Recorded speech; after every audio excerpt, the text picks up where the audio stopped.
we have two fantastic people who I'm really delighted to bring on. We have Briahna Joy Gray and Ron Daniels. Briahna Joy Gray is was the national press secretary for the Bernie Sanders 220 campaign, and Ron Daniels, a veteran social and political activist and former candidate for the United States, among many other things for both of you. Thank you both so much for joining us on the tightrope. My pleasure. It's good Thank to you be for part of the having me. program. We got two towering freedom fighters and truth tellers right here.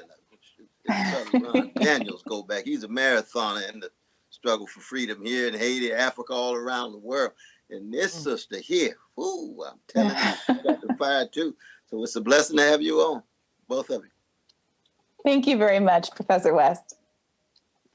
How are you both doing in the wake of this latest debate? Is it just something that just washes over you? Like, we've been here, done this, we don't really care what happened tonight? Was there anything that you found particularly troubling or curious, or something you want to make sure that our listeners and viewers, really keep in mind? Let's start with you, Briahna. Well, to start on a positive note, I do feel like Joe Biden gave one of his better performances. He came out strong. He was very responsive to the questions and specific in a way that at times is lacking, and which can give him a kind of weakness, even though he has the rhetorical and ethical upper hand in most of these exchanges. So he did well tonight. Unfortunately, there were some of these retread moments of stepping on what are vulnerable sore spots for progressive voters who, of course, Joe Biden does need to maintain the kind of coalition that you need to assuredly beat Donald Trump. So there was this doubling down of rejecting a fracking ban, which is a mixed issue in Pennsylvania. One that I spoke to a Pennsylvania voter about recently on our podcast on today's episode, the young Black man who asked Joe Biden a question at last week's town hall, who felt like the worst issue for Joe Biden was that he continues to kind of thumb his nose at the environmental concerns of a lot of young voters and the core Democrats. And I was disappointed to see that he didn't evolve on his response to the fracking debate in this debate. But otherwise, I thought he was strong.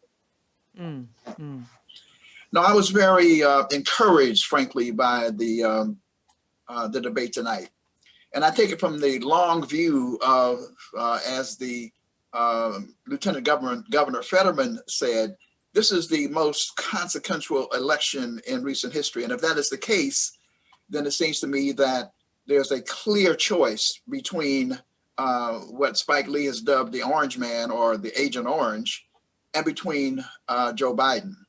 And so for me, it's important to strike kind of an optimistic tone, simply because we want, at the end of the day, people to march on ballot boxes as never before. Now, is Biden the perfect candidate? He certainly is not. I mean, I supported Bernie Sanders. Bernie Sanders was the candidate I would have liked to have been the candidate. I think he could actually win. That's my view. He did not. But on the other hand, the gulf, and I want to be clear about this, the gulf between Biden and Sanders Biden and the Orange Man is enormous. It is not even close. And so it seems to me my position is, and my responsibility is to say, Biden is clearly the better choice. And I heard some discussion about content. There was some content today. There's a discussion about healthcare, right? I would prefer single payer. Biden wants a public option. Trump wants no option. I mean, it's clear. I mean, so we need to be talking about that. We know that beyond this election, we have a tremendous challenge in order to push Biden to do better and to be stronger. But it does give on the key questions of life for human beings and what they're dealing with. You know, the living wage, clear. The whole question of voting rights, labor rights, immigration. And while I too, I cringe when he talks about fracking, I cringe when he, refuses to embrace the New Deal, the Green New Deal, still his environmental policies and what he's advocating is miles beyond what Trump is talking about. So my takeaway is we need to march on ballot boxes. By the way, I'm from Pittsburgh, so I know Braddock and where Braddock is and so forth. And I guess I want to court these white working class voters, I'm down with that. But Professor West, you also hit on it. Black and brown people, and I'm going to deal with Black people.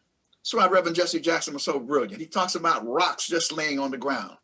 We need to activate the massive numbers of Black folks, including young people out there, who, Sister Gray, will be kind of turned off because they hear things that step on what they believe in. But we have to be bold enough and strong enough to understand that in the context of where we're going, we got to put that aside.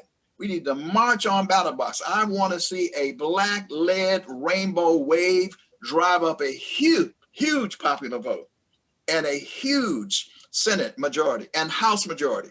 Because I also want to see reparations pass. You understand? And we have reparations like it's never been before. 160 people who are now sponsors. A bill in the House of a bill in the Senate. And we want young people to know that that's being supported by the Democratic leadership. So let's march on ballot boxes. Let's eradicate Agent Orange and roll up our sleeves and fight for more transformative politics on the other side. Briahna, did you want to comment? Oh, sorry. No, Yeah. go ahead. Absolutely. Absolutely. Yeah, I can wait. Oh, No, you go already. What I was going to say that is that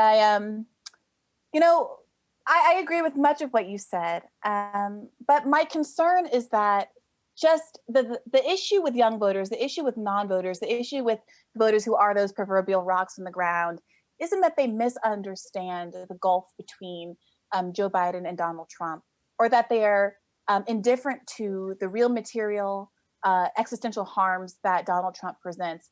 And I think that sometimes characterizing the motivations of non-voters in that way elides the truth, which is that many voters, whether or not you agree with them, whether or not you personally would have that kind of emotional response, feel like it is the job of Democrats to earn their vote, of either party to earn their vote.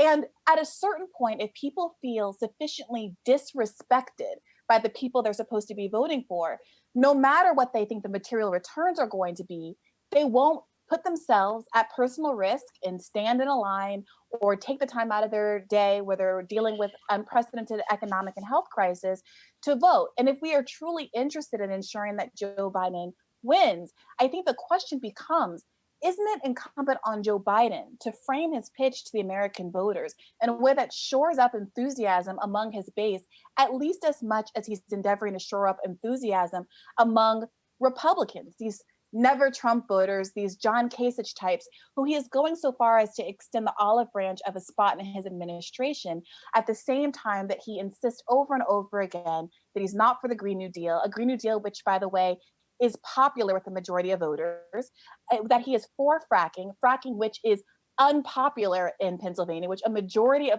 Pennsylvania voters actually disapprove of, right? Why is it that voters are constantly being harangued to ignore the worst of Joe Biden, as opposed to putting pressure on Joe Biden to rising to what is being asked of him in this moment? And in doing so, actually bolster his electoral chances at the same time that he does a better job of making our world a better place, and both when it comes to the environment, the existential crisis of our time, and these more pressing, frankly, personal economic problems that Americans are facing as a result of the COVID pandemic. I appreciate that. And my response would be that, fortunately, the vast majority of Black people are pragmatic. The vast majority of Black people already made their mind up because they understand that this is not theory. This is about serious praxis on the ground. And I've outlined here, I have 13 different issues in which there's a vast difference. It's not even close between Biden and Trump. Now, so it seems to me that my responsibility is to say, look, in any campaign, we line up the issues and say, where do people stand on these life and death, bread and butter issues that do matter in people's lives? And my responsibility is to encourage people to look at these items, look at them, and to move forward. And so, look, I said before, I would articulate some things differently, right? But on the other hand, my responsibility as a leader, from my perspective, is to understand the moment And we are in a dangerous moment.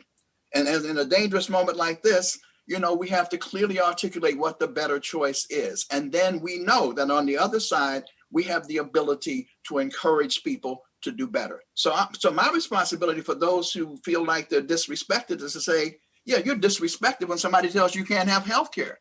You're disrespected when there are issue after issue, which the Democratic Party is standing for, that I have to, if Biden doesn't say it, I have to say it.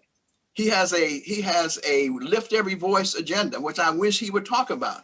Frankly, I wish Bernie Sanders had talked more about Black issues, and he did not. But that didn't stop me from pushing for Bernie Sanders, because he had a class analysis and sort of ignored in a public way the issue of race.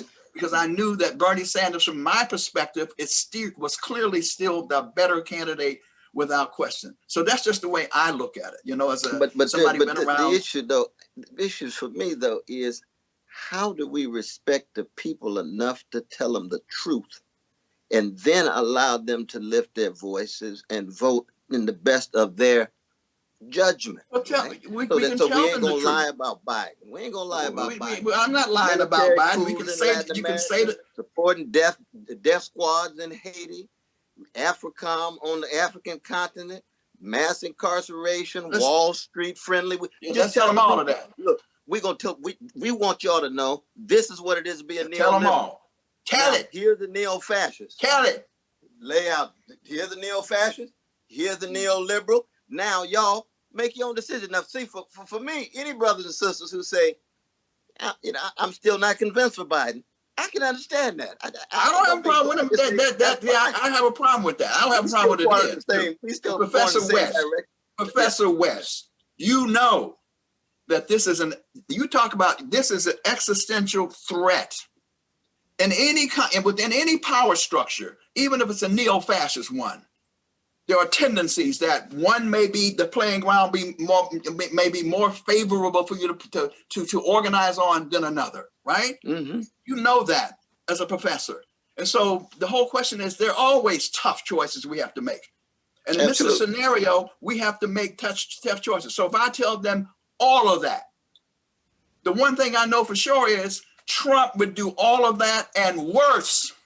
Absolutely, that's no what question. neo-fascists do. Right. Yes, but Briahna, if I could just jump in on the other side with you for a second, because I mean, look, I come from a very similar generation where you just are super pragmatic, and I have very low expectations that anybody's ever going to respect anything I say or vote about in the United States of America. So I'm kind of already giving that up. But at the same time, every election feels very consequential.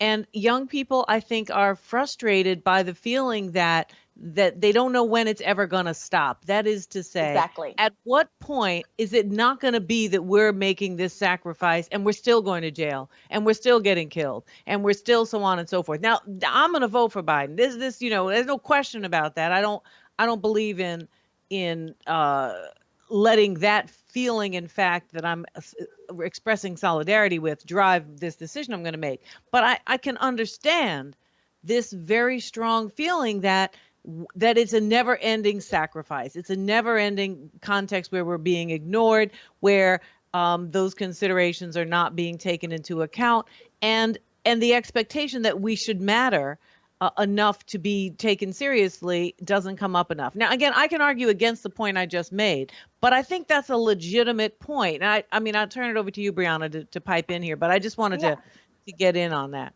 I think that's exactly right. And when I bring up these kinds of things, when I say, every 4 years we're told this is the worst crisis, this is the most important election of our lives. And my point is not to disagree with that. It's to say that it's true. And why is it that every 4 years we seem to get worse and worse candidates, Republican candidates that are more right-wing, more neo-fascist than any that we've seen before? And I believe that there is a relationship between this impulse to vote blue no matter who and do harm reduction, which has solid ethical, reasons to back it, right? I'm not saying that the people who are doing that aren't coming from a place of genuine desire to have good outcomes for people who are existing right now. But I think it's really naive not to look at the long-term consequences of that. And when we talk about the extent to which the Democratic Party is reliant on our votes, I don't, as Black people, I don't think of that with optimism. I don't think that that is a good thing. What has happened is that we are a captured community. Our votes are completely captured and therefore uncourted. When you look at the extent to which there is outreach going on to moderate Republicans, there's outreach going on to straight up people that we think are right wingers. When we look at the panelists on MSNBC and we have Bush's comms woman holding down the 8 o'clock hour or whatever it is, prime time, you have to start asking questions about whether or not the constant push for us to silence our criticisms, to diminish the enormous gulfs and weaknesses in candidates like Joe Biden undermines the bigger movement that we have, and whether or not we need to start talking specifically, if you want young people to vote, talking specifically about what strategies we are going to implement to guarantee that we are not in this exact same place 4 or 3.5 years from now. And I think that part of that conversation has to be about whether we are willing as a community, as other kinds of organized groups and smaller subsets, whether you want to put pressure in swing states or what have you, whether or not we can start talking about withholding one's vote at any point as part of a broader organizational strategy. Right. Well, I spent a little time doing that. Absolutely. I ran as an independent candidate for president of the United States in 1992. And so I know a thing or two about these conversations, right? So I've studied them long and hard. But every moment is different. And that's where, he's the grand professor. I'm a little smaller professor. I'm only a No. We emeritus at York College University in New York. But when I say to my students, when I say to my students is this: yes, we say that every one of these elections is consequential. It's the most whatever. But I dare say that any analysis that we would do of the most recent elections clearly says that this is, in the history of these United States of America, one of its most dangerous moments. And so in that moment, even though I wish it were otherwise, that we have to therefore counter that and overcome that. Now, we also have to do organizing. That's what I do. I'm a intellectual, an action-oriented theorist.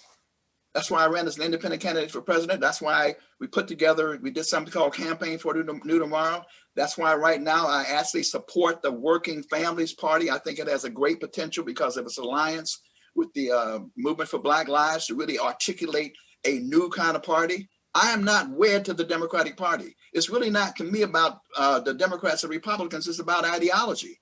And to me, on the liberal progressive spectrum, there is a huge gulf between, again, a Trump and a Biden. He is on the liberal progressive side of things. Now, that liberal progressive side of things does not go far enough for me.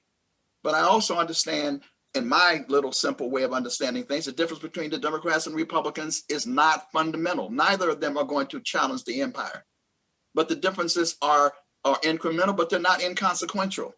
And so what we were talking about tonight, these issues that Biden was looking into the camera and talking about tonight, matter to those people sitting around the table in terms of bread and butter issues. We have to respond to that. I would also say that when we look at the Trump constituency, though I think many of them are people coming in for the last dying gasp of white supremacy, there's also some grievances there that were referred to in terms of neoliberalism and the consequences of globalization. We also have to address that. But that's a part of this our progressive agenda. We're the ones who have to build that. We're the ones who have to convince people to believe in our agenda sufficiently that we win. And so that's just how I see it. Yeah. So, and I sorry, go ahead, please. Sorry. No, I was just going to ask you. Well, no, you go ahead and respond, and then I'll ask you. You go ahead. Just that, the people who already agree, right? And the overwhelming majority of progressives are going to vote for Biden. In 2016, Bernie Sanders supporters voted for Hillary Clinton at twice the rate that Hillary Clinton supporters voted for Barack Obama in 2008, right? I don't think that's a real concern. For better or worse, I don't think that's a real concern. But if you really believe that Donald Trump is the existential threat that he is, if you sincerely believe that, and we're talking about how to court non-voters, my only appeal is that non-voters, for the most part, the kind of disaffected progressive, they understand the difference between Trump and Biden. What they don't understand is how they're going to ever end the pattern of constantly being put in this position and being asked to vote the lesser of two evils, neither which, as to your point, is responsive to the existential needs of our time. And I think that what would incentivize people to go ahead and vote would be, and I hope that maybe we can have a little bit of this discussion, to talk very specifically about what kind of organizing would exert the pressure needed to change the Democratic Party, because what we saw this summer was the largest number of people in the street in American history protesting, and that it had absolutely no effect on Joe Biden's criminal justice platform. Nor did it have an effect on his healthcare platform. In the midst of those protests, he said, even if the House and the Senate passed a Medicare for All bill, I would veto it.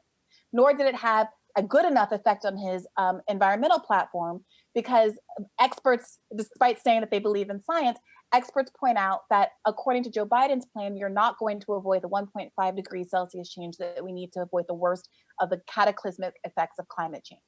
So what do we do? What is going to change between now and 3 years from now that means that we are not being asked to do the exact same thing to prevent Tom Cotton or whatever monster that comes down the pike from getting into the Oval? So let me comment on this, because I This want is to a sort rich of dialogue. this is super rich. So Well, I anticipated it would be. That's why I wanted to come on, because I'm a little I mean, different. we got this is great. We got every generation in the house, I'm pretty sure, if I'm doing my math. So listen, but Briahna, what would you I mean, one answer to your question could be that we need to fight and change the electoral college system, right? That the popular vote is never going to give progressives the kind of, platform centrality given the way the electoral college functions. So one could say that this isn't just about our two choices, right, between one candidate and another, but rather the way we actually engage in the practice of voting. That's one thing. And the second thing is, I would say that there actually has been a pretty significant shift from even, the previous election, when Bernie and Hillary were very uncomfortable talking about race and trying to had basically Black Lives Matter activists had to sort of get them to say, systemic racism. They were sort of stumbling over the term pretty dramatically. And then you see in all these debates that, Biden, who's by no means a critical race theorist, is actually articulating the contours of systemic racism in his answer. So what do you say to those two responses? Well, to the first point about the Electoral College, I think it's a valid one, but I'd also like to point out that it's been 20 years since we lost in 2000 because of the Electoral College, and the Democratic Party hasn't shown any sincere interest in actually pursuing any reform. So it's not clear to me that the powers that be are going to be invested in that particular reform. So I am going to just put that to the side for a moment. To your second point, I don't know that I would fully agree with the characterization of how Biden versus Hillary even were able to deal with the language around racial justice issues. I think Hillary Clinton was almost frustratingly adept at saying intersectionality and using the buzzwords that I think really assure a certain segment of the Black pundit class and Black, the academics that you see on TV all the time, but don't actually mean anything instead of systemic change. They've all gotten very good at saying systemic change. And then they turn around and say, law and order, we're not defunding anything. Don't worry, vote for me, John Kasich, right? So I'm much more interested in politicians, yes, like Bernie Sanders, even like Julian Castro, who was willing to talk about qualified immunity, who was willing to talk about specific programs that were going to change outcomes for Black people. And sometimes I think having a greater facility with the language can be really, really dangerous, because there's a lot of us who have been taught to care more about that kind of superficial ability to appeal to Black people, like Bill Clinton playing the saxophone, as opposed to substantively delivering material uplift. That's entirely very real. No, but it seems to me that, we're never going to have unanimity, but we just try to tell the truth in that. So, I mean, if the neoliberal wing of the ruling class is the establishment of the Democratic Party, and Trump is the neo-fascist wing of the ruling class, and they both tied to Wall Street, they both tied to Pentagon militarism, they both tied to the same kind of imperial policies outside, and they're only going to use language for working people and people of color every 4 years, then the question is, yes, we make that very practical judgment. But at the same time, we got to tell the people the truth and say that the Democratic Party is not capable of embracing the needs of poor and working people. And when they do get a chance, they crush it. That's what the crushing of Bernie was all about. When Obama got on the phone and called his neoliberal friends and said, anybody but Bernie, then it was clear that's what the message was. You got to believe people when they act that way, but you still at the same time say, look, we don't. If fascism is going to call into question the very possibility of any democratic movements, you see. And that's why we got an anti-fascist vote. And that's a different kind of thing. That's why I'm agreeing in a certain sense with Brother Ron, but at the same time, I see what Sister Briahna let's tangle on that. Let's tangle a little bit on that. Let me just say a couple of things quickly. One of the things that we need to do, my sister, and I hope we can get to know each other better and work together on some things. We really need to also, we need reforms in the electoral system, not only the electoral college, but instant runoff voting, or what they're now calling, I forget what they're now calling, but we need ranked voting and so forth. Because we need to, I don't like to be in this position where people only have a choice between the Democrats and the Republicans. We need to get rid of that, because I don't like this idea of saying that that the election was lost because people made a choice. You should be able to choose the candidate that you really believe in. And then you can go back and say, well, but then I don't like this one so much, but I'd rather do this one than that one. That's the first thing. But the other thing, Professor, I got to challenge you on this. Now, you can say that there are these two wings, and that one will never, ever deliver for the working class or for working people. So now the people who get in the streets and who fought for a living wage and a working wage, and now are making $15 an hour, for you to say to them that what they understand is, I was making $7 an hour, I'm now making $15 an hour. But that ain't got nothing to do with the Democratic Party. Yet. The Democratic Party came in kicking and screaming, brother. It doesn't matter whether they did kicking and screaming. They may have done it They may have done it kicking and screaming.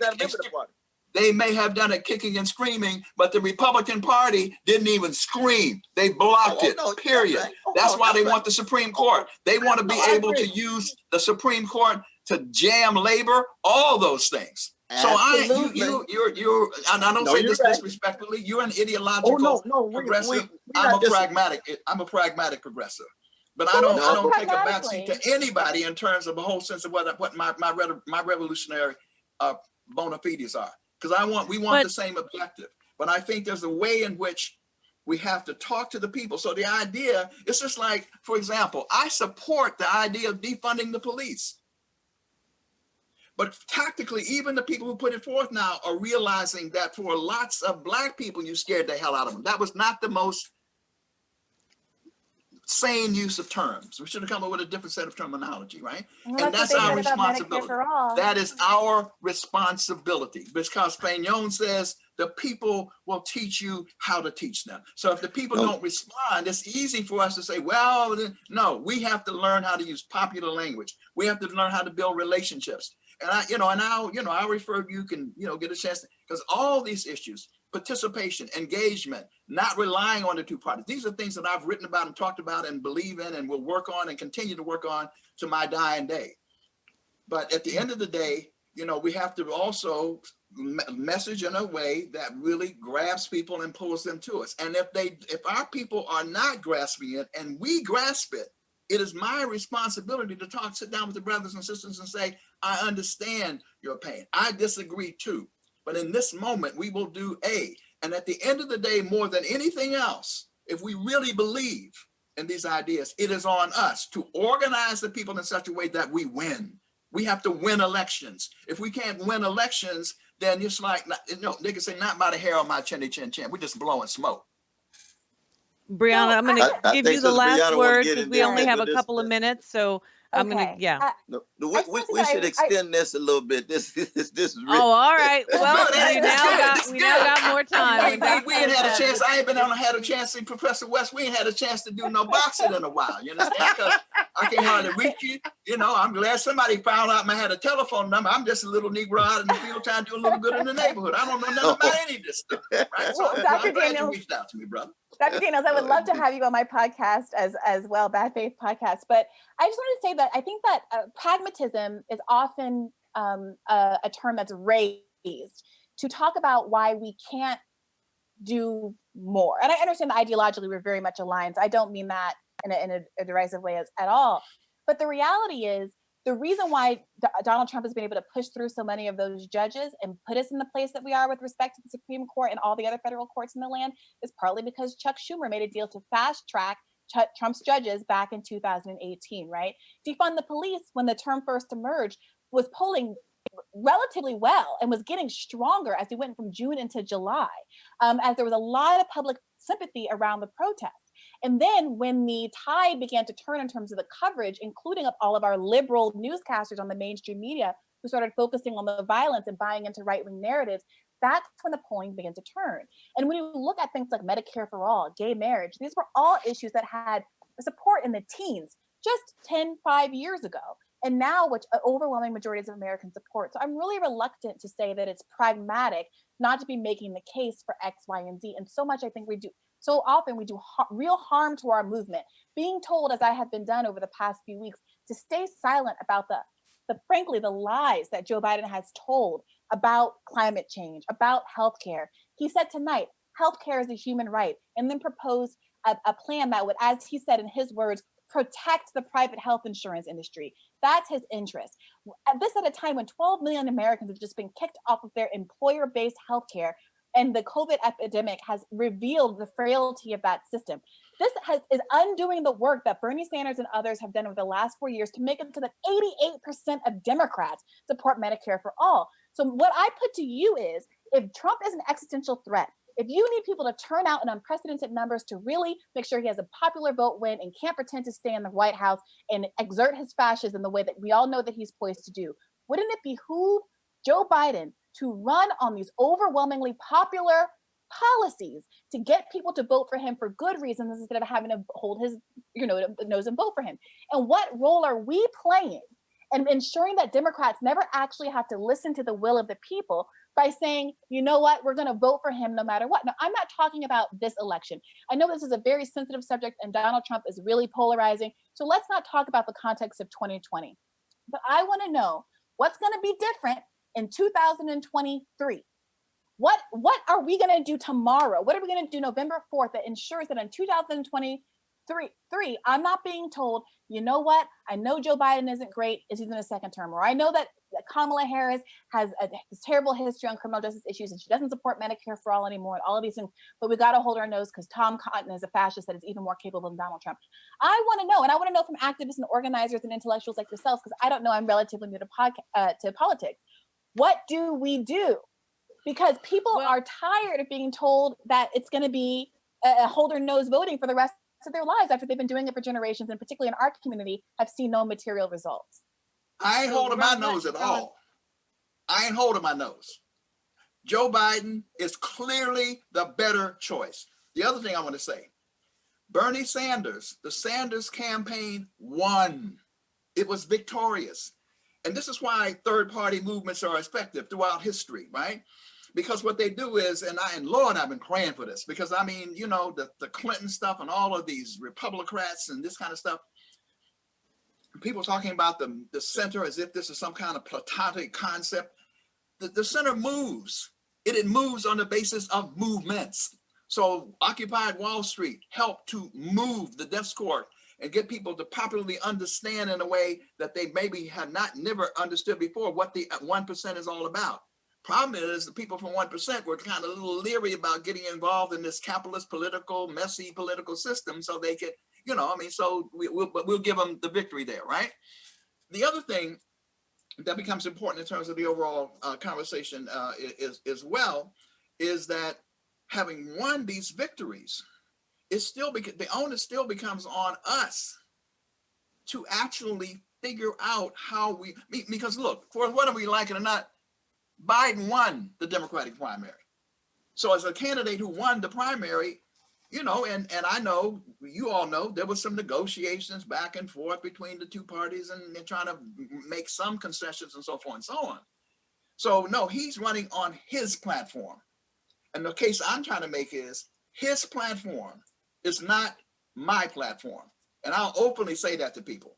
But I will say in the same breath, and I will take these issues issue by issue by issue, and I'll run down these issues as a report card, and I'll show you on every one of those issues how still this neoliberal wing of the fascists, whatever the deal is better than that antiquated Mussolini type faction of the power structure, and why we need to therefore tactically, as mature organizers, put Biden in, and then it's on us. And I'll put that again. It is on us, therefore, to figure out how we then gain power, run people for elective office who, like the Charles Barrons of the world and the Joanne Watsons and people like that, there are some out there, and democratic socialists who are winning. We got to continue to build those movements up until we are clearly the majority. That's my view of it. I'm not backing up in terms of saying because they are not this, therefore I am. No, I am saying because of the moment, we have to push forward, and we push forward with optimism and with encouragement and with inspiration, because we believe that in the end, our views, our values are going to triumph. And let me just say this, it's not a question of what you believe in. In some instances, how you say it. You can't sort of back up from that. You may have a correct idea, but articulate it wrong, like abolish the police. If you don't believe that a lot of Black people are not concerned with this notion of abolish police, then, you know, and that's the other thing. We have a tendency to have an incestuous conversation with ourselves. If we're talking to ourselves as radicals and politicals and nationalists and Pan-African, oh yeah, we can say everything. We can be the most radical, revolutionary people of all time. Test it with your mothers and fathers. Test it in the community. Test it in terms of what people believe. Take that feedback and say, oh my goodness, they do understand what I'm saying, but I need to change my language. So but the people can be misled, though, brother. The people can be misled. People can be misled by very, very slick and but we're not going to mislead them, Professor West. We're not going to mislead them. She gave the example. We're not going to mislead them. Look how Biden used the language of a right to the health care and undercut the very policy that would deliver that. And the journalist didn't raise the question. But I got to challenge you there too. I still got 20 million who's on the outside. I still challenge it's you just there. a matter of the truth. So we can't just fall back on the people themselves. They get misled. But Professor West, here's the deal that you seem to be just because for whatever reason you want to pass over. The fact of the matter is, I mean, I did not like Obamacare. I did not want something that, in fact, helped the insurance companies and the private. We were together. We were together on that. All right. So, but here's the deal. Here's what I'm trying to get you to see. Before Obamacare, there were X numbers of millions of people, 30 or 40 million or so, who had absolutely no health insurance. Yeah. I had health insurance. I can speak from a position of privilege. Say to those people who now have 30 million people who now have health insurance that somehow or another it was a mistake. Oh, we're not saying that. No, we're telling the people that even after they get theirs, 20 million are still not going to have it. And that's why therefore that's why we have to that's why we have to continue to struggle. We have to continue to struggle to add more to it, right? We're struggling together on that, but you got to tell the people the truth. That's the but you do tell the people the truth. But wait, let's get back. We got the People's Party. We got the People's Party with Brother Nick and company, right? And trying to create some third party on the outside, just like Brother Ron did the same thing with his third force on the outside, trying to put pressure on these two ruling class parties.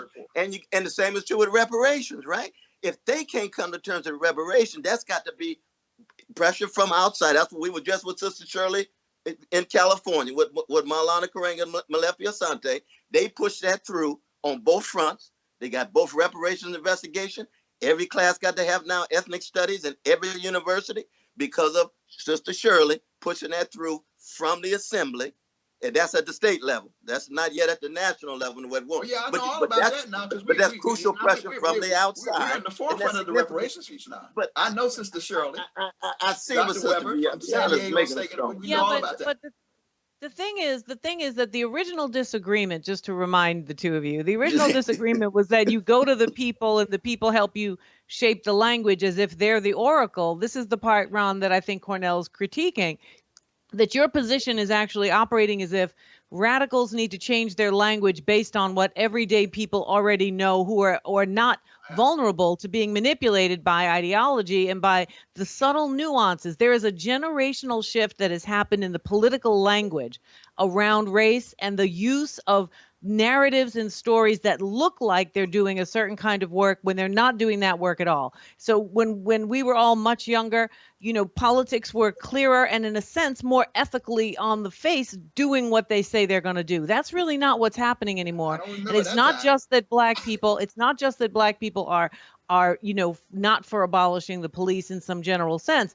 because whenever you drill down and have a real conversation about what people really mean, then they say, well, actually that I agree with. So it is not just really about drill down. But that's our job. That's my job. Term. When you that's all I'm saying. It is really drilled down, because what people are afraid of, what people are afraid of, Ron, is that they're going to be robbed and mugged in the street. And so at first blush, that's a fair, legitimate concern. But then you say, well, look, why are people robbing? Why are people mugging? Where's the money going to go that might reduce that overall and produce greater safety in the community overall? So what I'm saying is that it's not a given that people will disagree, and that basically the issue is just, that they're the oracle and we need to adjust our politics. We might need to adjust our language. That I understand what you're saying, but it's not that the people have the answer and radicals don't. Well, also, but let me. Oh, sorry. No. Offer that it's our job. I'm not a politician. I'm not running for office. I don't think anybody else in this panel is either. And so I don't know why people like us are constantly having conversations about how to have the best language to win in Schenectady, as opposed to talking about how we can advance the conversation and help people who are turned off by abolish the police to understand better what it is. And so I don't want to take up airtime talking about how the language is bad when we could be using that airtime to clarify what is really meant in advancing the movement. Well, I mean, that's what we do on the tightrope pretty much every week. We try to clarify the language. Well, thank you. That's why I'm glad to be with y'all. But I also got to say, because I am an organizer, those of you who are listening, please, if you're interested in reparations, go to ibw21.org, right? That's the organizer. ibw21.org is where you can find my articles and essays. And I've written extensively on the question of a third force and independent politics. I have my own radio show on WBAI. WBAI is on the Pacific. WBAI, Lord have mercy. I haven't heard that in a minute. But listen, I want to say one thing, Briahna. And we've all learned much from Brother Ron's writing in newspapers all across the country and the world. Finally, my book, still on this journey, the vision and mission of Dr. Ron Daniels. It took me. Put it up a little higher. Put it up a little higher in the trenches. The word, though, brother. Raise it up a little bit higher so we can see it. So yeah, there it is. There we go. But put it right in front of you and put it up a little high. Little high. There it is. That's it. All right. That's it. All right. Right on. So anyway, I've enjoyed it. I just, Briahna, there's one last thing I wanted to say, which, might not be the most upbeat ending. So I'm going to let Cornel come up with something after that to bring us up, and get us out of here on a happy note. But when you say, somebody tell me where we're going to be in 3 years, how do we know we're not going to be here over and over again? The answer to that is the very simple one-dimensional answer to that is we'll be here until we can dismantle the consciousness of white supremacy. We will be here. I believe that. In other words, we're not enough of the entire picture is such that we're trying to negotiate battles of positions we cannot even understand. Cornel and I talk about this on the show all the time.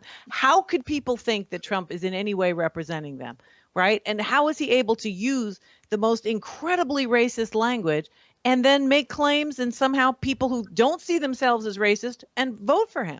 So to me, we're going to be in this place until we deal with that fundamental set of the power of those racial ideologies. Go ahead, bring it on. Well, bring it on. Okay, well, Professor, I really respect and appreciate that. But if I can, my generational insight, and I'm the oldest millennial. I'm 35 years old. I'm not exactly these kids in the street anymore. My point is this: we have been hearing that, and the specter of dismantling white supremacy, 400 years into this journey in this country. People want some assurance that their lives, not even their children and grandchildren. My generation, we gave up on the idea of children. Like I'm sitting here in the studio apartment and surveilling everything that I have in this world. You know what I mean? So what I want to know is concretely, and I say that not as a challenge. I say that because I have thoughts, feelings, and ideas. And I'm not an activist and I'm not an organizer. But I know that even I am frustrated when I talk to Black Lives Matter organizers and I ask them, I put to them this question. You had millions of Americans in the street this summer who were arguing for an agenda that largely overlapped with, say, Bernie Sanders' agenda and which could be easily translated into concrete policy goals. Why was there not an effort to say, Joe Biden, Hillary Clinton lost Pennsylvania by 20,000 votes. I have 20,000 signatures of registered voters in Pennsylvania that swear to sign up and vote for you, who didn't vote in 2016 but did vote in 2012. And they promise to vote for you if you adopt these criminal justice reforms that are ultimately popular, won't hurt your electoral chances, as everything I've discussed here today is a popular, majorities of Americans support them. Why isn't that kind of pressure, these kind of discrete targeted attacks aren't being implemented? Because I feel like there is a cloud, a cone of silence, a cabal that is preventing us from talking about these very radical, I think potentially very effective kind of interventions that unite activism and electoral politics in a way that could be deeply threatening to the Democratic Party. And the fact that Black Americans vote as this consistent bloc, and to your point, Professor West, the Democrats cannot survive without us, that we should be as a community having really serious conversations about how long we are going to pledge our votes to Democrats. And instead, we have our Black leaders out here talking about having, withholding sex from Black men like 50 Cent until they stop talking to Donald Trump and all of this kind of nonsense. That's not where our minds need to be right now. And all I'm saying is that there are things I believe we can do. I don't say, we don't have to dismantle white supremacy as a challenge or a rebuke. I'm saying that I think that there are tangible ways that we could change outcomes in 3 years, but people have to have the courage to do what is very politically toxic and unpopular, which is to say, no, even though I'm Black, even though I'm poor, even though I'm working class, I'm not going to vote for the Democrat no matter what. Mm-hmm. Well, That's the question fair. is whether we want to, in that instance, be whether we want to be courageous or suicidal. Now, let me just say this. We're already suicidal. We're already dying. No, I'm serious about that. I'm gonna just shock you. If we said that to them and they didn't do anything in terms of Donald Trump, we got to get rid of Donald Trump. That's my position. Absolutely. There's no question about it. But here's something else I wanted to say. And this is, maybe doesn't make much sense. But Professor West, and I'm sure Professor Rose, you remember this. Black people are pragmatic. They vote for the Democratic Party because on these bread and butter, life and death issues, and even though they and I'm one of them, I get upset with the way they do, they're still a better choice than the radical right-wing Republican Party. Now check this out. Now, Professor West and Professor Rose, and perhaps you, Joy, Sister Gray, remember when there was a Republican Party that had some of those progressive, liberal elements of the power structure of the neo-fascists. I can't articulate it the way Professor West does, but he knows what I'm talking about, right? So in the city of New York, for example, you had Lindsay, you had Rockefeller ultimately get some very nasty thing, but you had a Rockefeller wing of the Republican Party. You had Case, Keating, all of these folks, which meant that Black folks could then say to the Democratic Party, no, we can go with Keating, we can go with Biden, we can go with Lindsay. But you see what happens now, the Republican Party took a sharp right turn. Today, to be a Republican is synonymous with being conservative or more conservative. So therefore, we're boxed in, right? Now the way to break out of that box. There? Huh? the way to break out of that how box. did it get there, and why is it that? Sorry. Well, sorry, that's that. please We can have a whole show about how we got there. But the point is that Black folks are in a box because we're not going to jump out of the fire into the frying pan. That's the vast majority of people. So in this election, we could say all we want to say. And by the way, there are some bills working their way through the Congress of the United States. The Floyd bill, that bill, it may not be all we would like for it to be, but that Floyd bill that's in the Congress of the United States was impacted by the movement in the streets. The John Lewis voting rights bill, which will in fact push back voter suppression, pushed by this reactionary Democratic Party, that will have some impact, giving us more leverage to move the movement forward. But the impact on Joe Biden, it's the question I'm putting forth is whether Joe Biden influenced in his rhetoric or tone at all, given the movement, and he did not. And to your point about the Republican Party becoming more right, what happened was two things: that the Democratic Party chases it right at every instance. You don't see Republicans, you don't see Donald Trump out here quartering moderate Democrats the way that Joe Biden's literally saying he's going to appoint Republicans to his cabinet.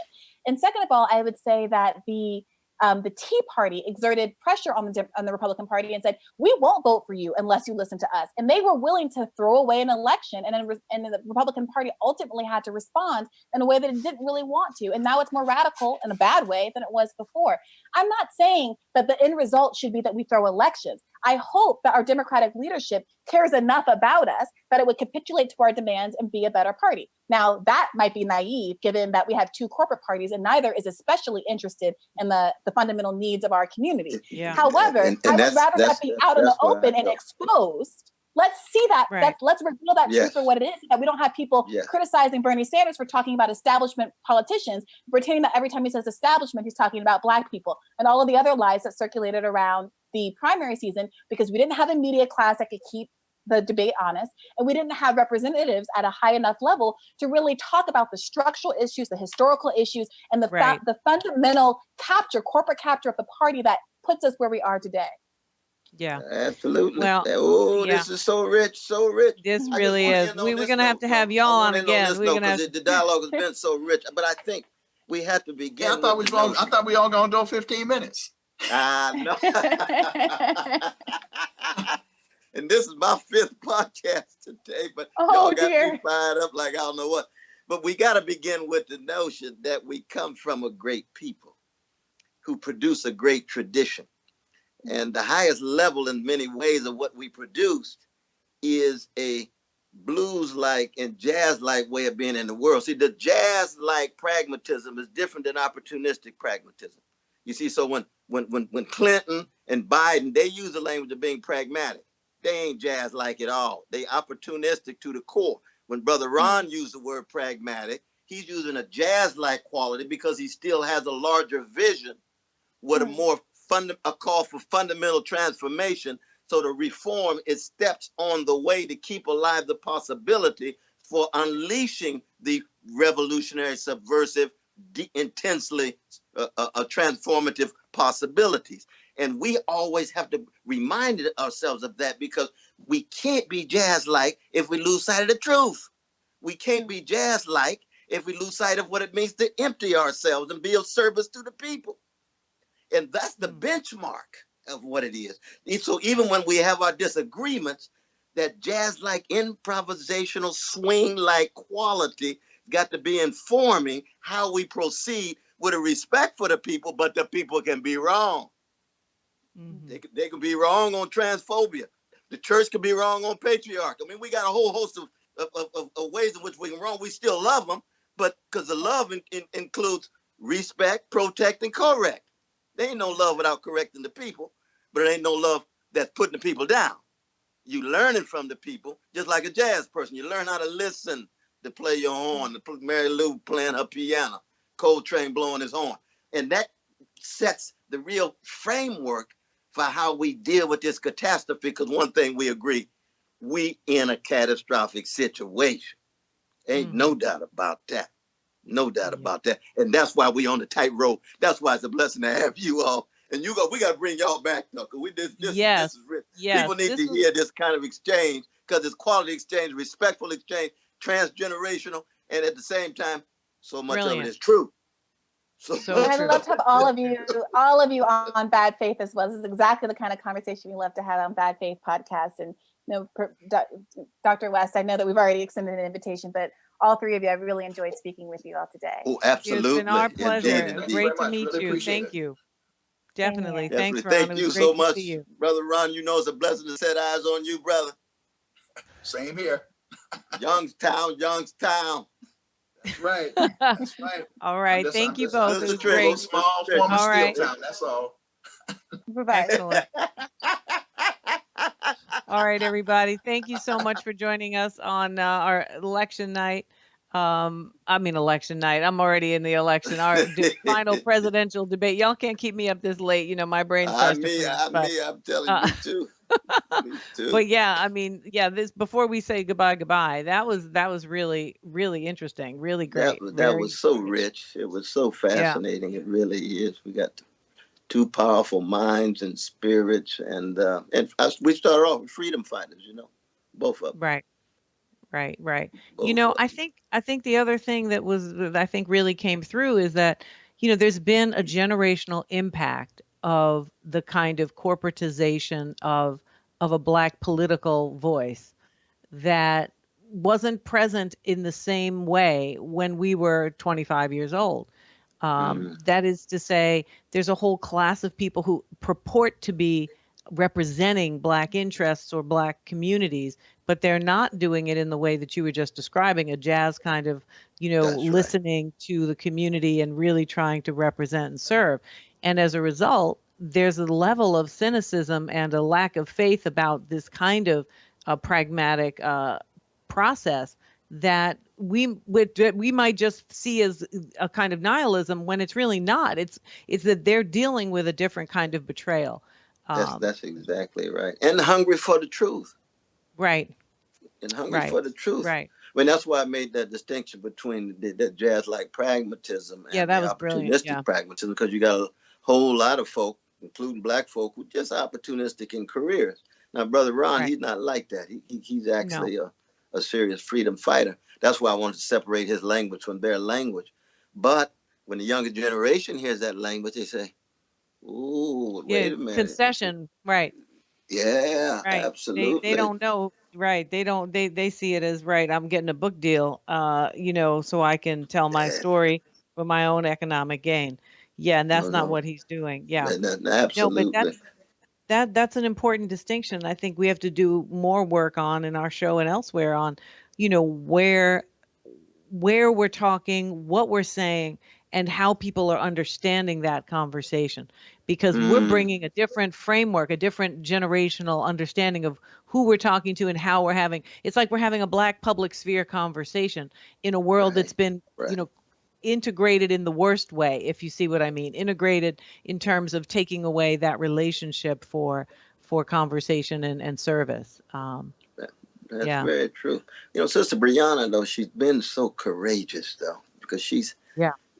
coming out of the Bernie Sanders campaign and holding on to her truth, and so many people coming at her, most of them misunderstanding. And so Ron was much more understanding in his own way, but so many people misconstrue what you're saying, and then they try to come at you in an unfair way. And she's been able to Yeah. withstand that. Just at Yeah. Yeah. 35 years old. That's Yeah. serious. That's She's a serious. formidable. Yeah, and I mean she's got a real position that is worthy of serious consideration. This is not a fly by night casual, Absolutely. response. It's trying to thread the needle. But I also took as a legit challenge that we need to, do what we do. Since none of us are running for office, praise the Lord, because I couldn't make 5 minutes running. They would just run me out before I got in. Since we're not running, we should I want to take up her challenge around helping to translate more. I mean, we do it with office hours, but I saw that as a, hey, you know what? That's right. That's something that we can really contribute, to people not being as, really unpacking how these ideas become unpopular, how people's fears are stoked, and how those translations are undone. No, I hear you. I hear you. Yeah. Well, But listen, it Lord was have great. mercy, Ooh. we made it into 12:11. Can you believe it? Yeah, 9 that's no, o'clock this no. morning to 12:11. It's time for rest. We got to rest. You remember what Tracy Ellis Ross told us? Rest is Ooh. resistance. Oh Lord, I forgot about that. That's Yeah. true. So in her spirit, I am definitely going to I'm going to be resisting my way all the way to bed right about now. Lord, I'm gonna do a little bit of reading, but other than that, Oh, well, that's because you've got more stamina than me. But anyway, it was uh, great to be on with it you, was and wonderful, like it was always, to be lovely in dialogue conversation. with you. Rich, Always a joy. And entirely. all three voices were wonderful today. But that last dialogue, I'm glad we just let it run because Yes, you were right. Yeah. it was nice to just be able to wrestle with some of these issues. And I'm sure some people held on, and they'll hear it later on Yeah. Mm-hmm. on the No, it's YouTube. important. This is at the heart of some of these issues that we really need to get to, not about who said what and what lies they told at the debate, but the debate as That's an right. opportunity, as a catalyst for these much more meaningful conversations that really govern what we're going to do in between these every 4-year, hellhole elections we seem to be stuck in. It's what are we going to do That, tomorrow? What are we going to do January 1st? that's What are we true. going to do for the rest of the time? That's That's the very, question. very true. Lord, So, Lord, well, I salute all you. right. Thank you, Cornel. And thank you, Thank you, thank everybody you, out thank there, you. Tightrope fans. And thank you for staying up with us. And don't forget to share, subscribe, and hang out and visit us. And we'll see you next time on the Tightrope.